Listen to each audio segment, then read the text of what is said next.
ജീവകാരുണ്യ പ്രവർത്തകനും നാടക സാഹിത്യ നിരൂപകനുമായിരുന്ന ബിജു മുഹമ്മദിനെ അനുസ്മരിച്ചു.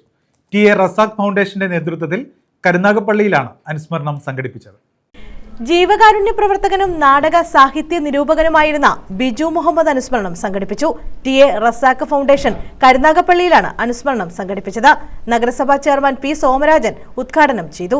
പെൻഷൻ സർക്കാരിൽ നിന്ന് ആ കുടുംബത്തിന് കിട്ടും എന്നുള്ളതാണ് അദ്ദേഹത്തിന്റെ സർക്കാർ ജീവനം കൊണ്ടുണ്ടായ ഒരു നേട്ടം. അതേസമയം എല്ലാം ത്യജിച്ച് തൻ്റെ സേവനം, ഞാൻ പലപ്പോഴും നഗരസഭയിൽ ചെന്നപ്പോൾ അവിടെ അദ്ദേഹത്തെ ആ സീറ്റിൽ കാണാറില്ല.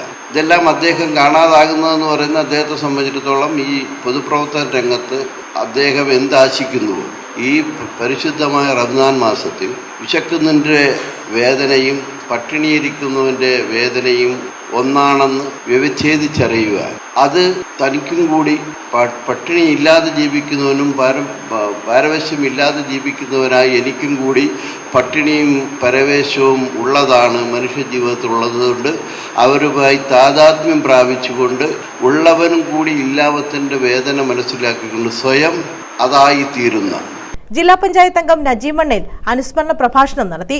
നിരൂപണം നടത്തുകയൊക്കെ ചെയ്യുമെങ്കിലും ഈ കാര്യങ്ങളിൽ ഒന്നായി പോയിക്കൊണ്ടിരുന്നത് ഏറ്റവും മഹത്തരമായി ചെയ്ത് ആരും അറിയാതെ ചെയ്തിട്ടുള്ള ഒരു സേവനം, എല്ലാ മാസവും നന്മ വണ്ടി എന്ന പേരിൽ സ്വന്തം വണ്ടിയിൽ ചാക്കുകെട്ടുകൾ കണക്കാക്കിക്കൊണ്ട് കൊടുക്കുന്നത് വ്യത്യസ്തമായ ഒരു മേഖലയിലേക്കാണ് പോകുന്നത്.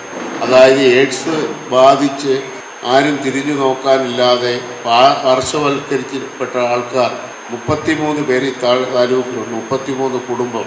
ഈ കുടുംബങ്ങളിലേക്ക് ഭക്ഷ്യധാന്യ കിറ്റുമായി ചാക്കുകെട്ടുമായാണ് പോകുന്നത്. പല വീടുകളും കാറ് കടന്നു ചെല്ലാത്ത വീടുകളിൽ തോളിലേറ്റി ചുമന്ന് 200-300 മീറ്റർ നടന്നു കൊണ്ട് കൊടുക്കുന്ന സാഹചര്യം എനിക്ക് നേരിട്ട് ബോധ്യപ്പെട്ടു.